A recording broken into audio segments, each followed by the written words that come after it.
All right. So you've sold slash financed part of your business twice.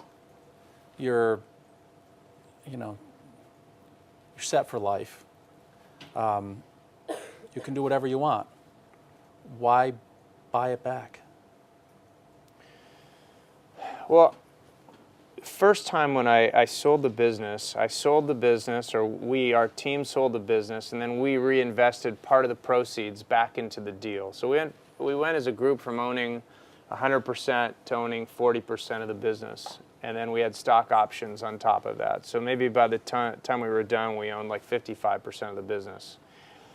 That investor has a certain time horizon too, that they're investing their money, and they have majority of the business. They have voting control of the business, and we agreed together that we had about a 5-year horizon that we would look to sell the business again. So when I sold it the second time, I'm still the largest investor, the largest investor, and other members of our management team are investors or option holders, stock option holders.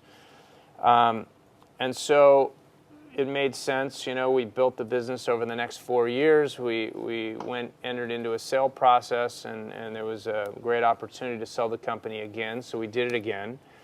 And then we took part of the proceeds again and invested that into the business. So we remained running the company. I was still wearing my CEO hat, my employee hat. I was on the board, and I was also a shareholder, although I was not as large a shareholder as I had been in the past. I was effectively diversifying my assets. I still love the business, still believe in the business, still believe in the management team and our future. And we happened to sell the business to Bank of America Merrill Lynch. And after we sold the business to them, within about a year, the rules had changed about what types of assets banks could own, and they had to hold $3 of cash for every $1 that they had invested in what you would call risky assets, which would be private equity businesses. And so they needed to exit.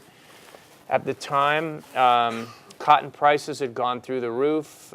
We had had some changes in the business with one of our largest customers, and the growth rate of the business had really slowed. And that, so the business was not valued as high as it was, although long term we hoped that, cotton prices would come back to a more reasonable range and that we would be able to, turn the business around and start it growing again. And so we decided, at that point, we could have exited and let Bank of America sell it to a third party, but we decided that we would partner up with these two private equity funds that wanted to invest, and I made a decision to invest some funds back into the business to become a larger shareholder.